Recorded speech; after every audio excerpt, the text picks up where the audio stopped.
वालेकुम व्यूअर्स, आप सबको एक दफ़ा फिर मेरे यूट्यूब चैनल में खुश आमदीद। व्यूअर्स, आज हम एक दूसरा इम्पॉर्टेंट टॉपिक स्टार्ट करेंगे जो कि है कंपाउंड प्रोपोर्शन। और बहुत सारे लोगों ने हमें कहा कि हमें इसमें जो है प्रॉब्लम्स हैं, हमें ये समझ नहीं आ रहा, तो लिहाजा हम टाइम वेस्ट किए बगैर चलते हैं कंपाउंड प्रोपोर्शन की तरफ, क्योंकि इस चैप्टर में हमारे पास टॉपिक जो है वो कंपाउंड प्रोपोर्शन है और चीज़ें जो हैं वो क्लास 7 से रिपीट की गई हैं। थोड़ा सा मैं जो है आपको ज़रा क्लास 7 की मैथमेटिक पर ले चलूँ। वहाँ पर हमारे पास था डायरेक्ट प्रोपोर्शन और हमारे पास था इनवर्स प्रोपोर्शन। ठीक है, हम क्या करते थे कि डायरेक्ट प्रोपोर्शन में हमारे पास अगर एक चीज़ इंक्रीज होती तो दूसरी भी हमारे पास क्या होती, इंक्रीज। अगर एक चीज़ इंक्रीज होती दूसरी भी इंक्रीज होती तो इसका मतलब है ये डायरेक्ट प्रोपोर्शन है। और इसके लिए हम दोनों साइड्स पर ये एरो का निशान लगाते। ठीक है, इनवर्स प्रोपोर्शन में हम क्या करते कि अगर एक चीज़ इंक्रीज हो रही है तो दूसरी चीज़ क्या होती, डिक्रीज। तो इसके लिए हम क्या करते कि एक के लिए ये एरो लगाते जिसका हेड ऊपर होता और दूसरे के लिए एरो लगाते जिसका हेड नीचे होता। इनवर्स में एक चीज़ ज़्यादा होती है तो दूसरी चीज़ कम होती है, या पहली वाली चीज़ कम होती है तो दूसरी ज़्यादा होती है। ठीक है, इनवर्स प्रोपोर्शन में उसका फिर क्या करते हैं, एरोज़ को कैसे लगाते हैं का एक का हेड ऊपर होता है और एक का हेड नीचे होता है। ठीक है, अगर आप इसको जो है इस एरो को यहाँ पर लगाएं या इस एरो को यहाँ पर लगाएं कोई फ़र्क नहीं पड़ता, लेकिन एक का हेड ऊपर होगा और एक का हेड नीचे होगा। जबकि डायरेक्ट प्रोपोर्शन में हमारे पास दोनों के हेड जो होंगे वो ऊपर होंगे। अब बात आ गई है कंपाउंड प्रोपोर्शन की। कंपाउंड प्रोपोर्शन में हम जब भी रेशो जो है 2 या 3 प्रोपोर्शन का जब रेशो फाइंड करते हैं तो वो हम उसको कंपाउंड प्रोपोर्शन कहते हैं। मैं क्वेश्चन स्टार्ट करती हूँ तो फिर आपको ज़रा ज़्यादा समझ आ जाएगी कि कंपाउंड प्रोपोर्शन के क्वेश्चन में क्या किया जाता है। खैर, मैं यहाँ पे थोड़ा सा समझा भी देती हूँ। हमारे पास क्योंकि 3 चीज़ें होती हैं, ठीक है, 1 2 3, उसमें हमारे पास 3 चीज़ों का हमने प्रोपोर्शन, ठीक है, फाइंड करना होता है। तो हमारे पास हमने जो चीज़ फाइंड करनी है, फॉर एग्ज़ाम्पल यहाँ पर मेरे पास डेज़ मालूम करने हैं तो मैं x लगा लेती हूँ। तो जो चीज़ मुझे फाइंड करनी है उसका हेड आपने हमेशा ऊपर रखना है। ठीक है, रह जाएंगे ये 2 प्रोपोर्शंस। इसमें फिर हमने देखना है कि अगर डायरेक्ट है तो दोनों के एरोज ऊपर होंगे, अगर इनवर्स है तो एक नीचे होगा एक ऊपर होगा। ठीक है, और ये लास्ट वाला जो आपने फाइंड करना है, जिस जगह आपने x लिखा होता है, जो अननोन क्वांटिटी होती है, उसका एरो हमेशा ऊपर होता है। तो मुझे उम्मीद है कि यहाँ तक जो है आपको क्लियर हो चुका होगा, थोड़ी सी कन्फ्यूजन दूर हो चुकी होगी। चलते हैं अपने क्वेश्चन की तरफ। हमारे पास क्वेश्चन है, कुछ चीज़ें क्लास 7 से भी रिपीट हुई हैं। ठीक है, कॉन्टिन्यूड प्रोपोर्शन भी इसमें रिपीट हुआ है, लेकिन क्वेश्चन स्टार्ट करते हैं क्योंकि हमारे पास टाइम बहुत ज़्यादा शॉर्ट है। हमारे पास फर्स्ट क्वेश्चन है, 10 composers type a book of 75 pages in 5 days. In how many days the same composer would type a book of 45 pages? सबसे पहले हमारे पास देखिए 3 चीज़ें हैं, 3 चीज़ों का प्रोपोर्शन है, composers, pages and days. Composers given है, पेजेस गिवन है एंड डेज। तो सबसे पहले आपने क्या करना है, आपने लिख लेना है कंपोजर्स, फिर है पेजेस और यहां पर है डेज। तो मेरे पास पहले उन्होंने कहा है कि 10 कंपोजर हैं जिन्होंने 75 पेजेस की बुक ख़त्म की 5 डेज में। ठीक है, तो कह रहे हैं same composer in how many days.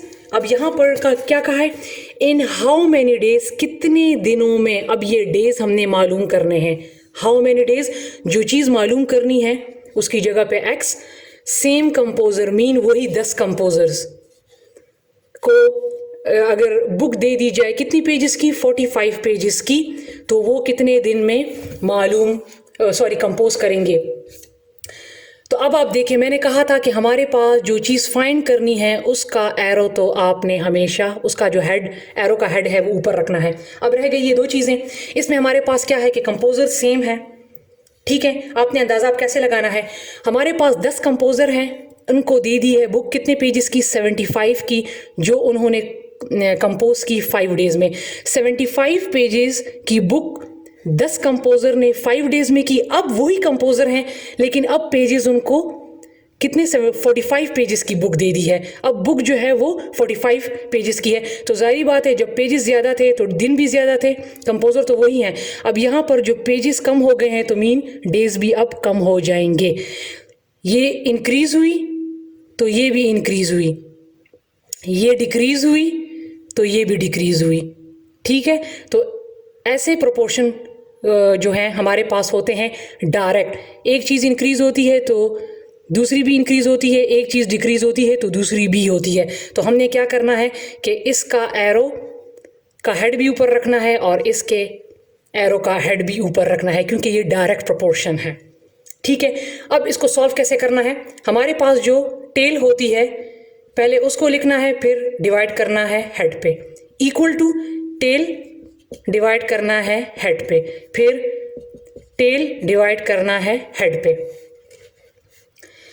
अब इनको सॉल्व कैसे करना है, आपने एक्स वाली जो ये वाली हमारे पास जो ये फिगर हैं इनको आपने अभी फ़िलहाल इग्नोर कर देना है। पहले हमने इनको सॉल्व करना है। इनको सॉल्व कैसे करना है, इनको हमने क्रॉस मल्टीप्लिकेशन से सॉल्व करना है, ठीक है। हम क्या करेंगे, 10 को इस 10 को ऊपर ले जाएंगे, मल्टीप्लाई कर लेंगे, और इस 10 को नीचे ले आएंगे, मल्टीप्लाई कर लेंगे, ठीक है। तो जब ये 10 ऊपर चला जाएगा तो 10 multiply by 45 divided by 10 multiply by 75, इसको हमने एज इट इज ही उतारना है, ठीक है। अब हमने क्या करना है, अब हमने इसकी कटिंग करनी है जहाँ जहाँ पे होती है। 10 से कैंसिल हो गया, 45 और 75 हमारे पास 5 के टेबल में जाते हैं। 5 9 टाइम 45, 5 1 टाइम 5, ये 7 है, 2 कैरी हो गए, 5 5 टाइम 25। अब ये 9 और 15 दोनों 3 के टेबल पे जाते हैं, तो ये थोड़ा सा इसके लिए 3 3 टाइम 9, 3 5 टाइम 15, ठीक है। तो मेरे पास इस साइड पे लेफ्ट साइड पे आ गया 3/5 और राइट साइड पे x divided by 5 as it is. अब मैंने क्या करना है कि अब मैंने इनकी क्रॉस कटिंग कर क्रॉस मल्टीप्लिकेशन करनी है। लेकिन क्रॉस मल्टीप्लिकेशन आपने कैसे करनी है कि हमने तो x को फाइंड करना है, हम x को नीचे लेकर नहीं जा सकते, x की वैल्यू हमने फाइंड करनी है, तो आपने सिर्फ 5 को ऊपर लेकर जाना है, ठीक है। तो मैं इसको यहाँ पर लिख लेती हूँ, 3 multiply by 5 divided by 5 equal to x अपनी जगह पे, तो 5 से कैंसिल हो गया, तो हमारे पास आ गए 3 डेज़। तो ऊपर अब आप देख सकते हैं कि 75 पेजेस की बुक 5 डेज़ में कंप्लीट हुई, तो 45 पेजेस की बुक जो है वो 3 डेज़ में कंप्लीट हुई। पेजेस कम हो गए तो डेज़ भी कम हो गए, ऊपर पेजेस ज़्यादा थे तो डेज़ भी ज़्यादा थे, ठीक है व्यूअर्स। तो ये था हमारे पास फर्स्ट क्वेश्चन, ठीक है। अब मैं सेकंड क्वेश्चन की तरफ चलती हूँ। अभी आपको और भी यहाँ से अब ज़रा ज़्यादा क्लियर हो जाएगा, ठीक है। यहाँ पर तो कंपोजर सेम थे, अब आगे जो है वो चीज़ें तीनों की तीनों जो हैं होंगी वो डिफरेंट होंगी, तो यहाँ पर आपको और भी मज़ीद समझ आ जाएगी क्वेश्चन की। हमारे पास क्वेश्चन है कि wheat costing ₹480 is needed for 8 members for 20 days, what is the cost of wheat required for 12 members for 15 days. के गंदम है जिसकी कीमत जो है 480 है, जो कि ज़रूरत है किसके लिए, 8 मेंबर्स के लिए 20 दिनों के लिए, ठीक है। 8 मेंबर्स को 20 दिनों के लिए 480 रुपीज़ की जो गंदम है उसकी ज़रूरत है। What is the cost of wheat, तो पूछ रहा है कि क्या कीमत होगी गंदम की, या कितनी कीमत की जो गंदम है वो ज़रूरत होगी कितने मेंबर्स को, 12 मेंबर्स को 15 दिनों के लिए। अब यहाँ पर मेंशन क्या क्या है, कॉस्ट गिवन है, मेंबर्स हैं और डेज हैं। पहले चीज़ों को इसमें देखें, ठीक है। तो हम जो चीज़ मालूम करनी है उसको ज़रा हम एंड में रखेंगे, ठीक है। पहले मैं क्या लिख लूँगी, मेरे पास है मेंबर्स, ठीक है। मेंबर्स हैं, डेज हैं और कॉस्ट। कॉस्ट को मैंने आखिर में इसलिए रखा क्योंकि मैंने इसको फाइंड करना है।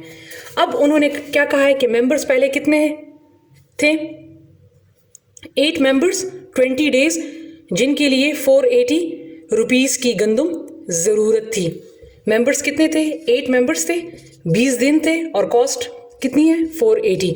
अब उन्होंने कहा है कि what is the cost, what is the cost, cost find करनी है। What is the cost mean cost को हमने फाइंड करना है, जो कि हमारे पास अननोन क्वांटिटी है, मेंशन नहीं है। उसके नीचे मैं एक्स लगा लूँगी। और मेंबर्स अब कितने हो गए, 12। मेंबर्स के नीचे ही मेंबर्स लिखने हैं और डेज कितने हो गए, 15। डेज के नीचे डेज। मैंने आपको एक चीज़ तो कंपाउंड प्रोपोर्शन में बता दी कि जो चीज़ हमने फाइंड करनी है एरो का हेड ऊपर होगा। अब रह गई ये दोनों चीज़ें। पिछले वाले क्वेश्चन में कंपोजर सेम थे, यहाँ पर अब चीज़ें क्या हैं, दोनों डिफरेंट हैं। अब यहाँ पर देखें गौर से कि मैं क्या करती हूँ कि ये डायरेक्ट है ये या इनवर्स है, हमें कैसे पता लगेगा। अब देखें मेंबर्स 8 हैं, डेज 20 हैं। मेंबर्स कम हैं, डेज ज़्यादा हैं। यहाँ पर मेंबर्स ज़्यादा हैं, डेज कम है। एक चीज़ डिक्रीज हो रही है, ये है डिक्रीज, ये है इंक्रीज, ये है इंक्रीज, ये है डिक्रीज। तो थोड़ी देर पहले मैंने आपसे कहा पिछले वाले क्वेश्चन में एक इंक्रीज हो रही थी तो दूसरी भी इंक्रीज हो रही थी, एक डिक्रीज हो रही थी तो दूसरी भी डिक्रीज हो रही थी। लेकिन यहाँ पर अब आप देख सकते हैं ये मेंबर्स कम हो गए, डिक्रीज, तो डेज इंक्रीज। यहाँ पर मेंबर्स इंक्रीज हो गए तो डेज डिक्रीज, ठीक है। तो अब इस किस्म का मैंने थोड़ी देर पहले आपको बताया था कि ये हमारे पास होता है इनवर्स प्रोपोर्शन। और इनवर्स प्रोपोर्शन के लिए हम क्या करते हैं कि हम एक का हेड ऊपर रखते हैं और एक का हेड नीचे रखते हैं, ठीक है, सही है। अब आप इस एरो को जो है यहाँ पर बनाएं या इस एरो को यहाँ पर बनाएं, लेकिन एक नीचे रखना है, एक ऊपर रखना है। फॉर एग्जांपल अगर इस एरो को आपने इस वाले को नीचे रखा है तो फिर इस वाले को ऊपर रखें, ठीक है। आंसर आपका सेम आएगा, लेकिन रखना इनवर्स ही है, डायरेक्ट नहीं रखना। दोनों का जो हेड है वो ऊपर नहीं रखना, एक का नीचे रखना है, एक का ऊपर रखना है। अभी मुझे उम्मीद है कि यहाँ से आपको थोड़ा सा कंपाउंड प्रोपोर्शन क्लियर हो चुका होगा, ठीक है। अब क्या करना है, अब देखते जाएं। मेरे पास पहले क्या है, टेल में 12, हेड क्या है 8। इसी तरह यहाँ पर अब टेल में क्या है 20, तो जो टेल में होगा वो पहले लिखना है। अब हेड में क्या है 15, ठीक है। टेल में क्या है x और हेड में क्या है 480। टेल और हेड का कॉन्सेप्ट क्लियर हो जाए तो फिर क्रॉस मल्टीप्लिकेशन में कंफ्यूजन नहीं होगी। अब क्या करना है, अब आपने 20 को क्रॉस मल्टीप्लिकेशन में 20 को नीचे ले आएं और 15 को ऊपर ले जाएं।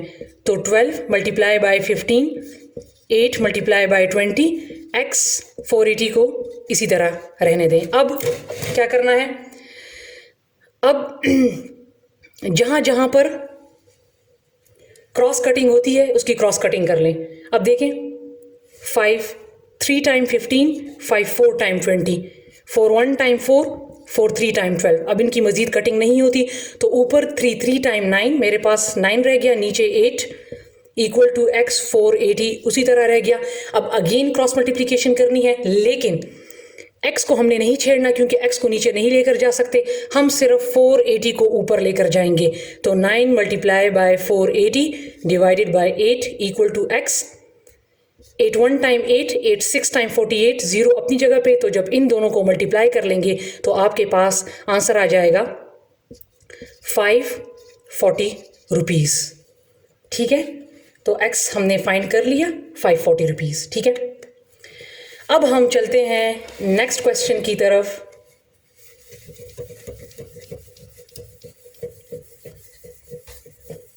मेरे पास नेक्स्ट क्वेश्चन है question number 3rd। The hostel charges ₹6,300 for 35 students for 24 days. In how many days will the hostel charges be ₹3,375 for 25 days? Hostel charges 35 student का 6,300 रुपये है। कितने दिनों के लिए? 24 दिनों के लिए।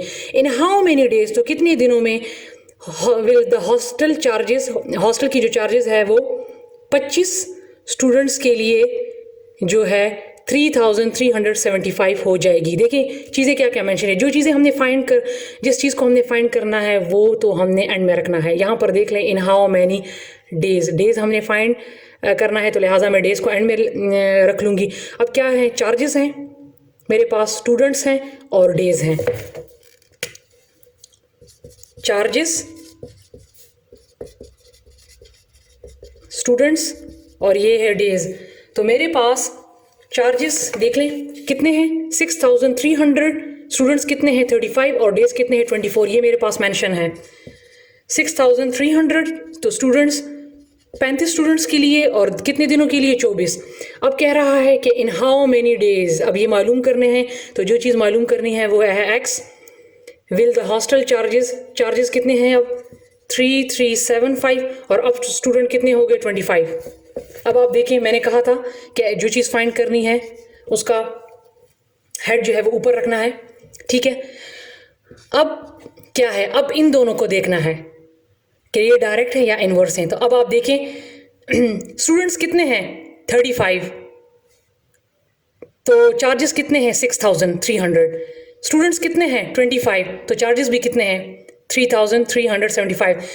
स्टूडेंट्स इंक्रीज हैं तो चार्जेस भी इंक्रीज हैं। यहाँ पर स्टूडेंट्स ज़्यादा हैं तो पैसे भी ज़्यादा हैं, चार्जेस भी ज़्यादा हैं। स्टूडेंट डिक्रीज हैं, स्टूडेंट्स अब कम हो चुके हैं तो चार्जेस भी आप देख सकते हैं डिक्रीज, कम हो चुके हैं। अब आप देख रहे हैं स्टूडेंट्स ज़्यादा हैं तो चार्जेस ज़्यादा हैं, स्टूडेंट्स कम हैं तो चार्जेस भी कम है, क्योंकि ये 6,000 है ये 3,000 है। स्टूडेंट्स यहाँ पे 35 हैं, यहाँ पर 25 है। इंक्रीज इंक्रीज डिक्रीज डिक्रीज, ठीक है, फर्स्ट वाले क्वेश्चन की तरह, ठीक है। तो हमने क्या कर लेना है कि अब ये डायरेक्ट प्रोपोर्शन है, एक चीज़ इंक्रीज हो रही है तो दूसरी भी हो रही है, एक चीज़ डिक्रीज हो रही है तो दूसरी भी हो रही है, ठीक है। तो लिहाजा हमने इनके एरोस को क्या रखना है ऊपर, क्योंकि ये क्या है हमारे पास डायरेक्ट प्रोपोर्शन है, एक इंक्रीज तो दूसरा भी इंक्रीज। जबकि पिछले वाले क्वेश्चन में क्या हो रहा था, एक इंक्रीज दूसरा डिक्रीज, एक डिक्रीज दूसरा इंक्रीज, ऑपोजिट हो रहे थे, ठीक है। आमने सामने आपने देख लेना है। तो अगर आमने सामने एक जैसे इंक्रीज हो रहे हैं और नीचे आमने सामने वही फिर डिक्रीज हो रहे हैं तो लिहाजा ये डायरेक्ट, और अगर इसमें एक इंक्रीज एक डिक्रीज एक डिक्रीज एक इंक्रीज तो वो फिर इनवर्स होगा, ठीक है। अब हेड और टेल वाला करें। अब पहले क्या है टेल, तो 3,375, फिर है हेड, उसको डिवाइड कर दें, फिर है टेल 25 हेड पे डिवाइड कर दें, फिर है टेल और ये हेड पे डिवाइड कर दें। पहले हम इनको सॉल्व करते हैं। क्या कर लेना है 35 को ऊपर ले जाएं और 25 को नीचे ले आएं। तो 3,375 multiply by 35 divided by 6,300 multiply by 25 equal to x 24 को एज इट इज़। अब यहाँ पर जिन जिन की कटिंग हो रही है कटिंग करते जाएं, ठीक है। और से देखें 35 और 25 की कटिंग होती है 5 के टेबल में, 5 7 टाइम 35, 5 5 टाइम 25। अब 7 और इसकी कटिंग हो रही है, 7 1 टाइम 7, 7 9 टाइम 63, 0 और ये 0 अपनी जगह पे, ठीक है। अब इनकी कटिंग मैं कर लेती हूँ 3 पे कर लें या 5 पे कर लें। 5 पर भी इसकी कटिंग होती है और 3 पर भी इसकी कटिंग होती है, ठीक है। तो इसको कर लेते हैं 3 3 टाइम 9, 0 0 अपनी जगह पे, 3 1 टाइम 3, 3 1 टाइम 3, 3 2 टाइम 6 और एक कैरी हो गया 3 5 टाइम 15, ठीक है। अब इन दोनों की कटिंग कर लें, इनकी कटिंग कर लें या इनकी 5 5 पे कर लें। 5 1 टाइम 5, 5 2 टाइम 10, एक कैरी हो गया, 5 2 टाइम 10, 5 5 टाइम 25, ठीक है। अब दोबारा इस और इसकी कटिंग होती है। अगर आप डायरेक्ट मल्टीप्लिकेशन कर सकते हैं तो डायरेक्ट कर लें, लेकिन जब आप आपको मुश्किल हो डायरेक्ट मल्टीप्लिकेशन, मतलब 3375 को 35 से मल्टीप्लिकेशन अगर आपको मुश्किल हो तो आप ऐसा काम करें कि कटिंग कर लें। अब ये 225 है और ये 300 है, तो ये जो है 5 के टेबल पे जाता है। 5 6 टाइम 30, 0 अपनी जगह पे। 5 2 टाइम 5 4 टाइम 20, 2 कैरी हो गए। 5 5 टाइम 25। अब दोबारा 5 पे कटिंग होती है। 5 9 टाइम 45, 5 1 टाइम 5 और ये 5 2 टाइम 10। अब मज़ीद कटिंग नहीं होती। ऊपर मेरे पास 9 रह गया और नीचे मेरे पास 12 रह गया। ठीक है, मैं यहाँ पर लिख लेती हूँ ऊपर 9 और नीचे 12 equal to x divided by 24। तो मैंने बताया था कि x को उसी तरह रहने देना है और 24 को ऊपर ले जाना है। तो 9 multiply by 24 divided by 12 equal to x। इनकी कटिंग होती है 12 1 टाइम 12, 12 2 टाइम 24, 9 2 टाइम। तो 9 और 2 को मल्टीप्लाई कर लें तो आपके पास आ जाएगा आंसर 18 डेज। ठीक है व्यूअर्स, तो ये था हमारा क्वेश्चन नंबर 3। अब मैंने सॉल्व करना है क्वेश्चन नंबर 4 को। जो क्वेश्चन एक जैसे होंगे मैं सिर्फ उनको सेट करके दे दूंगी, फिर आपने उनको खुद करना है। ठीक है, ये थे इसमें 3 क्वेश्चन जो थे वो कंपाउंड प्रोपोर्शन वाले थे। अब मेरे पास नेक्स्ट क्वेश्चन है, question number 4। Murtaza and Faraz started a business of furniture. Murtaza और फराज दोनों ने मिलकर फर्नीचर का बिजनेस स्टार्ट किया। दे इन्वेस्टेड, उन्होंने इन्वेस्ट किए। अमाउंट कितने रुपीज़? 74,000 ईच मीन कि मुर्तज़ा ने भी 74,000 इन्वेस्ट किए और फराज ने भी 74,000 इन्वेस्ट किए। सगीर जॉइंड देम, सगीर ने इन दोनों को ज्वाइन किया आफ्टर 4 मंथ्स। मतलब मुर्तज़ा और फराज ने अलग अलग 74,000 इन्वेस्ट किए 1 साल के। सगीर ने उनको 4 महीने बाद ज्वाइन किया और उसने इन्वेस्टमेंट की 48,000। आफ्टर 1 ईयर, अब 1 साल बाद जो उनको प्रॉफिट हुआ वो हुआ 1 lakh. Find the share of each partner. तो बताएं कि मुर्तज़ा को कितना मतलब प्रॉफिट उसको कितने मिले रुपीज़, फराज को कितने मिले और सगीर को कितने मिले। उनको जो 1 लाख का प्रॉफिट मिला तो उस प्रॉफिट में से मुर्तज़ा को कितने मिले, फराज को कितने मिले और सगीर को कितने मिले। तो सबसे पहले क्वेश्चन को समझने की कोशिश करें कि मुर्तज़ा ने भी 74,000 इन्वेस्ट किए और फराज ने भी 74,000 इन्वेस्ट किए। ये तो आपको क्लियर हो गया। ठीक है, उन्होंने कहा सगीर ने क्या किया, सगीर ने ज्वाइन किया इनको, Sagir join them after 4 months. मतलब ये कि सगीर ने जो इसको 4 महीने बाद ज्वाइन किया तो आपने क्या, क्योंकि इन्होंने 1 साल के लिए इन्वेस्टमेंट की थी और ये 4 महीने बाद आया, तो पहले आप क्या करेंगे कि वो 1 साल में 12 महीने होते हैं तो 12 में से 4 माइनस कर लें। तो आपने सगीर के 8 महीनों की पहले जो है उसका मालूम करना है। ठीक है, कि उसने 8 महीनों की कितनी इन्वेस्टमेंट की। उसने तो कह दिया कि 4 महीने बाद वो आया और उसने इन्वेस्टमेंट 48,000 की, लेकिन हमें पता लगाना है कि उसने 8 महीने की इन्वेस्टमेंट कितनी की, क्योंकि इन्होंने 1 साल की है और सगीर 4 महीने बाद आया है, तो लिहाजा पहले 12 से 4 माइनस कर लें। तो इसने इन्वेस्टमेंट 8 महीने की है, तो हमने पहले वो 8 महीने मालूम करने हैं कि कितनी इन्वेस्टमेंट इसने की है। तो आपने क्या करना है कि आपने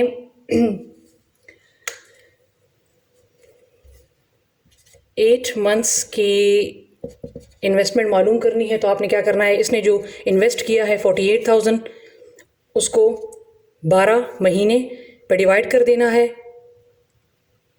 ठीक है, और कितने महीने की हम मालूम कर रहे हैं, 8 की, तो लिहाजा 8 इसके साथ मल्टीप्लाई कर देना है।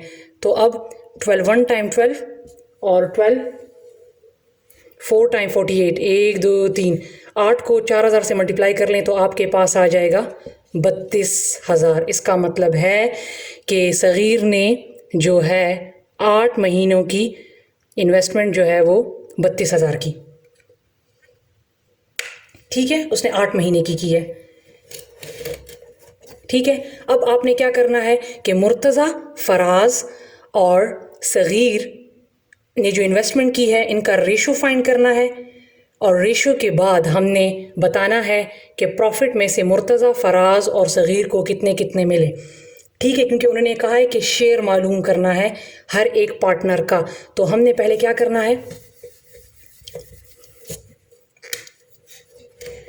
जब वो या इस किस्म का क्वेश्चन आ जाए कि हर एक का शेयर मालूम करना है, तो पहले आपने रेशो फाइंड करना है कि रेशो में से क्या करना है, मुर्तज़ा, फराज और ये है, मैं एस लिख लेती हूँ, सगीर, ये इनका रेशो फाइंड करना है। इसने 74,000, इसने भी 74,000 और इसने 32,000 इन्वेस्ट किए। पहले इन्वेस्टमेंट हमें पता लगे कि इनका रेशो कितना बनता है। 3 यहाँ से कैंसिल, 3 यहाँ से कैंसिल, 3 यहाँ से कैंसिल। ठीक है, इनको लेकर जाएं 2 के टेबल पे। 3 time 6 to 7 time 14, 3 time 6 to 7 time 14, 1 time 2 to 6 time 12। तो रेशो इनकी कितनी आ गई, मुर्तज़ा की जो रेशो है वो 37 आ गई, फराज की 37 क्योंकि इन दोनों ने इन्वेस्टमेंट सेम की थी, और सगीर की आ गई 16। अब हमने शेयर मालूम करने के लिए क्या करना है कि इन रेशो को प्लस कर लेना है। Sum of ratio equal to 37 plus 37 plus 16, तो मेरे पास आ जाएगा 90। ठीक है, पहले मैंने इन रेशो का सम ले लिया है। अब सबसे पहले मैंने मुर्तज़ा का शेयर फाइंड करना है। तो मुर्तज़ा के शेयर मैं कैसे फाइंड करूँगी कि मुर्तज़ाज़ शेयर ये है 37 है, तो 37 जो सम ऑफ रेशो आया है उस पर डिवाइड कर दें, और प्रॉफिट हमारे पास जो गिवन है 1,03,4,5, इसको इसके साथ मल्टीप्लाई कर लें तो 1010 से कैंसिल हो गया। ठीक है, 37 को इससे मल्टीप्लाई कर दें तो ये आपके पास आ जाएगा 37 2 3 4, ठीक है, डिवाइडेड बाय 9। तो इसका आपके पास आ जाता है डिवाइड करने से 4111.11 समथिंग। ठीक है, तो ये आपके पास मुर्तज़ा को कितने मिले प्रॉफिट में से, इतने। ठीक है, अब मुर्तज़ा का शेयर इतना रहा। अब फराज जो है, फराज का शेयर भी इतना होगा क्योंकि फराज ने भी कितने दिए थे, फराज की जो इन्वेस्टमेंट थी वो भी मुर्तज़ा जितनी थी। ठीक है, उसका रेशो भी 37 था, तो लिहाजा फराज शेयर वो भी इतना ही है, उसको भी इसी तरह कर लें। ठीक है, दोनों का सेम आ जाएगा, इनका 9 तो ये आ जाएगा 4 1 2 3 4.11 समथिंग। ठीक है, तो इन दोनों का सेम आ गया। अब हमने मालूम करना है कि सगीर का शेयर इसमें से कितना रहा। ठीक है,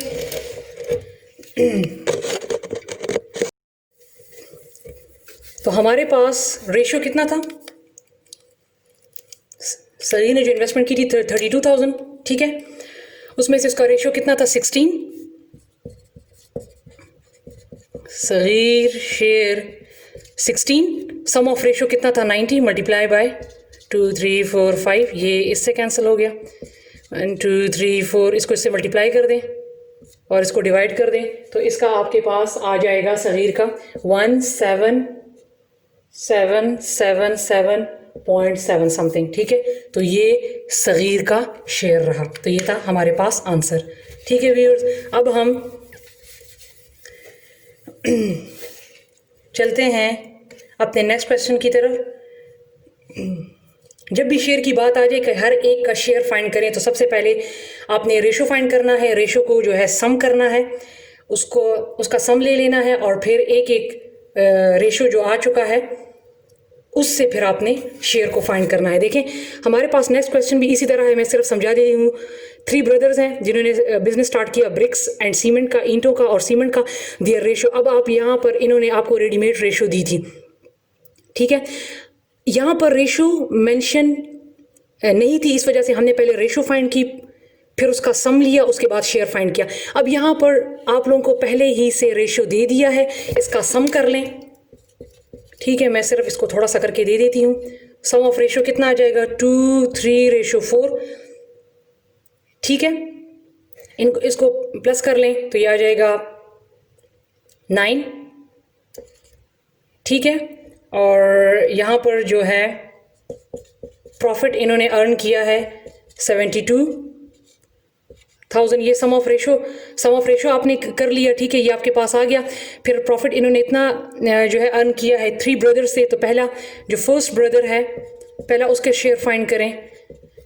तो इसका कितना था ratio, 2 divided by some of ratio 9 multiply by 72,000। तो इसकी क्रॉस कटिंग कर लें, 9 1 टाइम 9, 9 8 टाइम 72, 0 0 0, इसको मल्टीप्लाई कर लें। इसी तरह सेकंड ब्रदर की भी फाइंड करें, इसी तरह थर्ड की भी, ठीक है। अब मैं चलती हूँ नेक्स्ट क्वेश्चन की तरफ। Distribute rupees 80,000 among Majid, Sajid and Sultan. अब ये कॉन्टिन्यू प्रोपोर्शन वाला क्वेश्चन है। अच्छा, डिस्ट्रीब्यूट किए हैं कितने, 80,000 रुपये माजिद, साजिद और सुल्तान के दरमियान इन सच अवे, इस तरीके से दैट माजिद गेट्स, कि माजिद को मिलते हैं 4 टाइम 4 गुना ऑफ साजिद से, एंड साजिद गेट्स, और साजिद को मिलते हैं 3 टाइम्स 3 गुना किससे, सुल्तान से। अगर आपको कॉन्टिन्यू प्रोपोर्शन का क्वेश्चन अगर याद हो, कॉन्टिन्यूड प्रोपोर्शन में अगर आपको याद हो तो हम क्या करते थे, A ratio B ratio C, ठीक है, और यहाँ पर B हो जाता था, ठीक है, A रेशो B और फिर B रेशो C, इस तरीके से क्वेश्चन होता था। तो पहला वाला इससे मल्टीप्लाई होता था, ये इससे मल्टीप्लाई होता था, और यहाँ जो होता था ये वाला यहाँ मल्टीप्लाई होता था। कॉन्टिन्यू प्रोपोर्शन वाला 7th क्लास की मैथमेटिक्स में से मैं ये वाले क्वेश्चंस करवा चुकी हूँ, तो उसको ज़रा देख लें तो आपको क्लियर हो जाएगा, ठीक है। हमारे पास इस तरह का होता है A रेशो B और फिर B रेशो C, ठीक है, इस तरह होता है, ठीक है। तो मैं क्वेश्चन की तरफ चलती हूँ, ठीक है। मेरे पास टोटल अमाउंट कितनी है, 80,000। टोटल अमाउंट है 80,000। इसको डिस्ट्रीब्यूट किन किन के दरमियान किया है, माजिद एंड साजिद। पहले मैं थोड़ा सा वो बना लेती हूँ ताकि आप लोगों को क्लियर हो जाए, ठीक है। टोटल अमाउंट 80,000 है। उन्होंने क्या कहा है कि माजिद एंड साजिद को किस तरह मिले हैं, कि माजिद को मिले हैं 4 टाइम्स, साजिद के मेंशन नहीं है, मींस साजिद से, तो जो मेंशन नहीं है वो इसका मतलब है 1, ठीक है।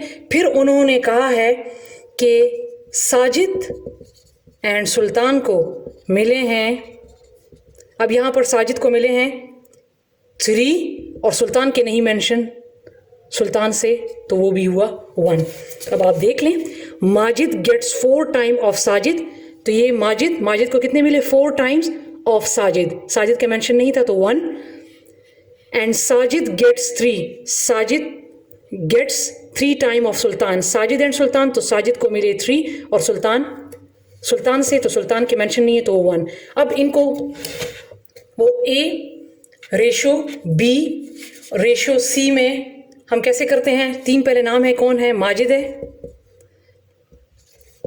साजिद है और यहाँ पर सुल्तान है। माजिद के कितने हैं, 4, किस से, साजिद से, साजिद के कितने हैं, 1। फिर कौन है, साजिद, दोबारा साजिद के अब कितने हैं, 3 और सुल्तान के कितने हैं, 1। साजिद के सुल्तान से कितने हैं, 3 टाइम्स, ठीक है। तो अब आपने जब भी ये कॉन्टिन्यू प्रोपोर्शन के क्वेश्चन है, इसको आपने इस तरीके से सॉल्व करना है, ठीक है। इसको इससे मल्टीप्लाई करना है, इसको इससे मल्टीप्लाई करना है और इसको इससे मल्टीप्लाई करना है। तो 4 multiply by 3 ratio 3 multiply by 1 ratio 1 multiply by 1।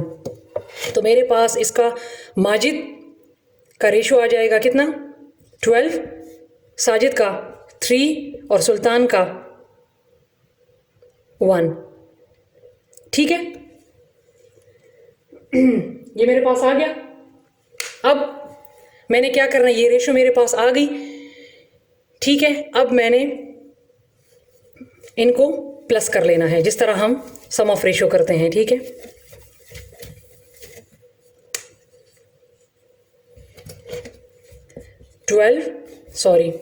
Ratio हमारे पास क्या है, 12 माजिद 12 साजिद 3 और ये सुल्तान 1, इन तीनों को क्या कर लेना है प्लस सम ऑफ रेशो 12 + 3 + 1 तो कितने आ गए 12 13 14 15 16।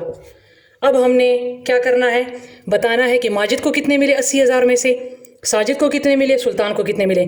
ठीक है, पिछले वाले ही के क्वेश्चन की तरह अब ये आगे प्रोसेस उसी की तरह है, लेकिन ये स्टार्ट में थोड़ा सा चेंज था, इसमें कंटिन्यू प्रोपोर्शन था, जबकि दूसरे जो थे उनका जो था पहले मैंने रेशो फाइंड किया, फिर उनका मैंने शेयर फाइंड किया। यहाँ पर इसको पहले मैंने कंटिन्यू प्रोपोर्शन से सॉल्व किया।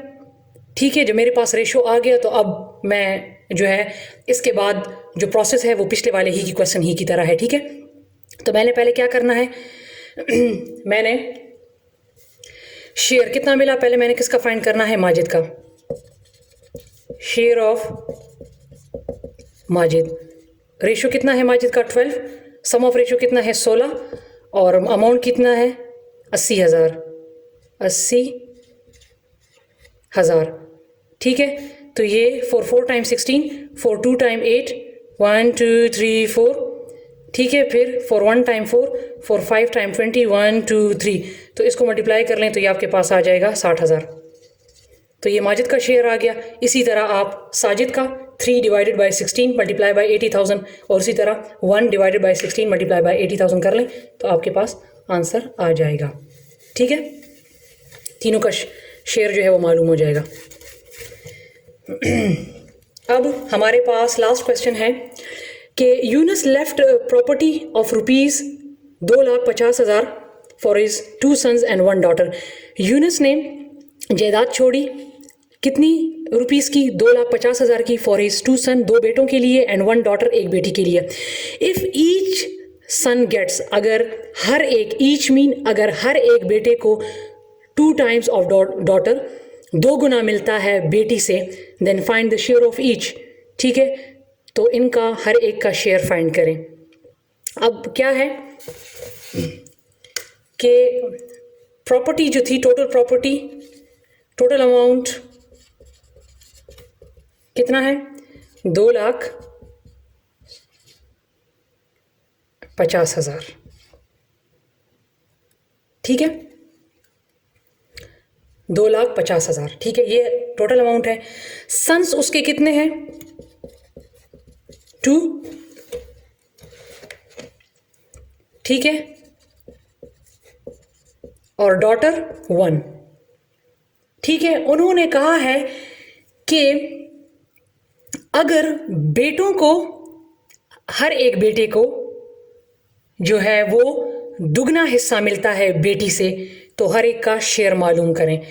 तो इसके कहने का मतलब है कि जो फर्स्ट सन है उसको भी 2 हिस्से मिले और सेकंड सन को भी 2 हिस्से मिले, क्योंकि दुगना 2 हिस्से इसको मिले, 2 बेटे थे, लेकिन उसने कहा है कि हर एक बेटे को मतलब 2 टाइम्स दुगना हिस्सा मिला, तो इसको भी दुगना मिला, इसको भी दुगना मिला बेटी से। बेटी का वही क्या रहेगा,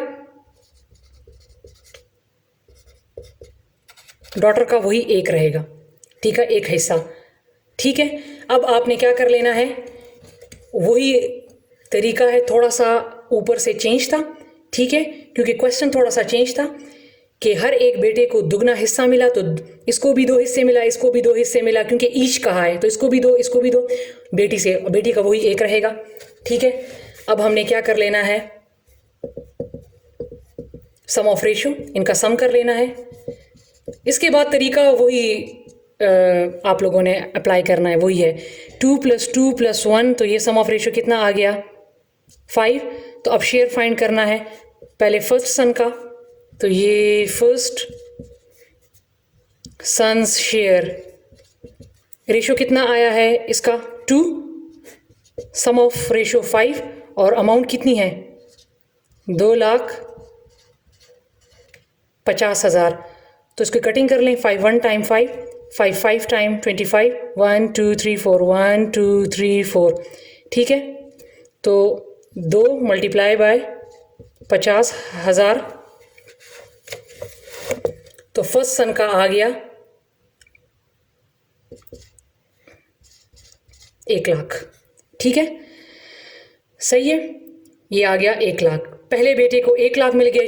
अब यहाँ पर दूसरे बेटे का भी रेशियो क्या था, 2 था, तो लिहाजा उसको भी कितना मिलेगा, 1 लाख ही मिलेगा।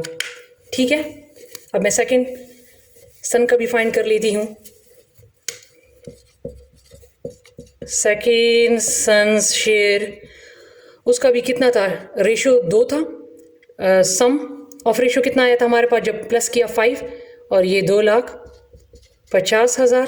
5 1 टाइम 5, 5 5 टाइम 25, 1 2 3 4, इसको मल्टीप्लाई कर लें तो इसका भी आ जाएगा 1 2 3 4 5, 1 लाख। ठीक है, अब डॉटर का फाइंड करना है। डॉटर का शेयर 1 ही था, क्योंकि उन्होंने कहा है, उसका नहीं मेंशन किया था कि इसको कितना मिला है, तो उसका 1 ही था। Daughters share 1 divided by 5 multiply by 1, थोड़ा सा मैं मल्टीप्लाई बाय 1 2 3। ठीक है, 5 1 टाइम 5, 5 5 टाइम 25, 1 2 3 4, तो बेटी को कितना मिल गया, 50,000। अब आप देख सकते हैं उसका एक रेशो उसका 1 था, तो लिहाजा उसको हिस्सा भी 1 ही मिला है, और उसके जो रेशो था वो 2 था, तो लिहाजा उनको हिस्से कितने मिले, 2 2। तो जाहिर बात है 50 के साथ और 50 प्लस कर लें तो 1 लाख बन गया। तो वो बेटों को 1 लाख मिल गया और बेटी को जो है वो 50,000 मिल गया। तो व्यूअर्स, ये था हमारा एक्सरसाइज 4.1। इसके बाद हम इंशाल्लाह एक्सरसाइज 4.2 4.3 में जो क्वेश्चन इंपॉर्टेंट है टेस्ट के लिहाज से हम उनको सॉल्व करेंगे। मुझे उम्मीद है कि आज आपको कंपाउंड प्रोपोर्शन क्लियर हो चुका होगा। मिलते हैं अपनी अगली वीडियो के साथ, तब तक के लिए अपना बहुत सारा ख्याल रखिए। अल्लाह हाफिज़।